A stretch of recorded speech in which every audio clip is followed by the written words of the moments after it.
On to the next. Nick Matthews. Hit it up, Hello. dog. Yeah, I'll just I can just real quick piggyback off of what he's saying. I couldn't find the video on my work PC, but the like in terms of like 2D, can you see this? Is this Oh, yeah. see I work on the iPad. Um and this was just like I had to do like a two-person dance for the Star Guardian Zaya and Rakan.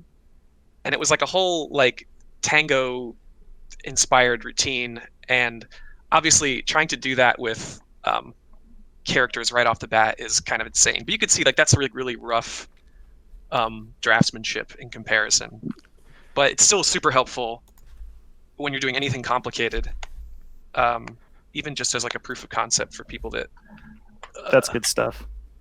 yeah, because like especially anything complicated, multiple characters is really good. Another example I could show, let me move my little thing down here and do,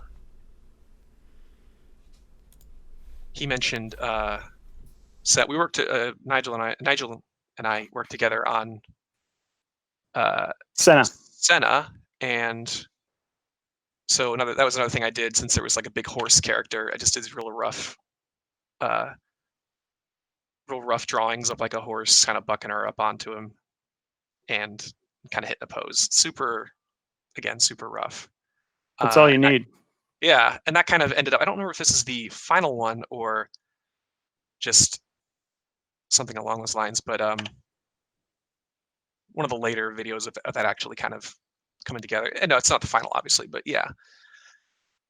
But yeah, that was kind of a annoyingly complex thing to plan out.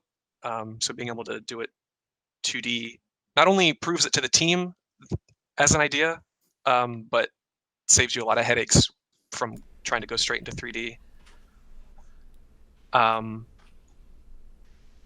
Other ways of planning, I know we talked about reference in the earlier part of the stream. I found this little bit of like me waving my arms around in front of the camera at the office for doing like for context. I work on Nigel and I, and we work generally on like legendary skins. So I just kind of do. This was me kind of like trying to do a bunch of arm poses for figuring out Coven Morgana spell casts. So I just kind of it's silly, but you can do it without a camera too. I'll do that a lot without a camera, just to kind of get a feel for what I want to do. That turned into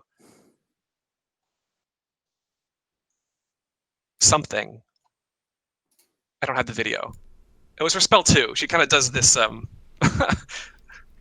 I sort of went off of that. She kind of does this thing where she raises her arm up and then like brings down the that little W area of effect thing. Yeah, more. Oh, I had another interesting. Sorry, I'm a little like disorganized. Yeah, so we had this. So working on the Jax, Mecha Kingdoms Jax, one of the. Am I? We can see. Oh, sorry, I'm hearing something in the audio. Anyway, yeah, we had this sort of like attack test that we did for Jax that was all about kind of trying to get that sense of like, since he's supposed to be like a giant mech, kind of like in the vein of Pacific Rim. This is just kind of like just a quick block out to kind of get the team on board with some of like the way we wanted to handle like the weight, and the camera was just for. Sometimes you can use a camera to sell people on things that something from game height doesn't always do. Let's see. Oh yeah, more. So yeah, just more process things. Speaking of Morgana, there was sometimes you have to do like little mock-ups. So like early on, Morgana, you might have. We kind of had to use of course, the original Morgana before the Coven Morgana was finished as a model. So you can kind of block it out with the just with the basic model, get people bought in, and then follow that up with, once you get the model, you can kind of mock up the a little bit of the form swap to get people kind of on board with, oh yeah, this thing is going to change forms. And in this moment, you wouldn't really want to like dive into animating all this, because just a little pose is enough to kind of tell people, hey, this is what's going to turn into. Can we work with that? And then follow that up with, this one doesn't have the actual transformation because that was an in-game thing, but you know, you can imagine here that she like transforms, and then you have all of the that other form. In legendaries, we end up doing a lot of form transformations, it seems like, because people seem to love those a lot. With Sona, we kind of pulled back a little bit on that because there's, well, we didn't. So she actually turns into this sort of unleashed form as her in the Psyops psychic skin, and she starts off all kind of like bound up. But we no longer have the approach. We're trying to stray somewhat from the approach that we used in Leona, which was, I think I have her queued up here. Leona has more of a,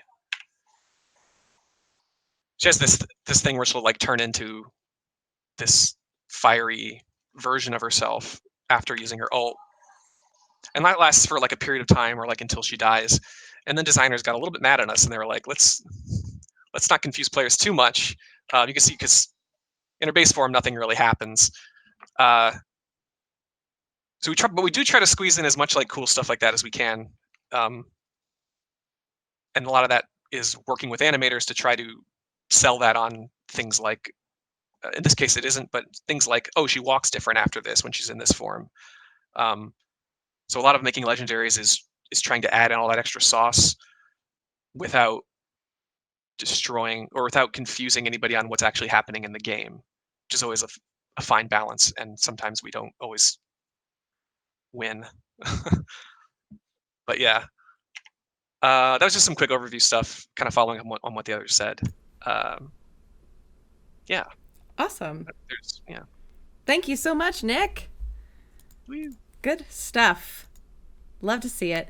Nick Matthews, where can people find you online? Oh, at Nick Stravaganza on Twitter or Instagram.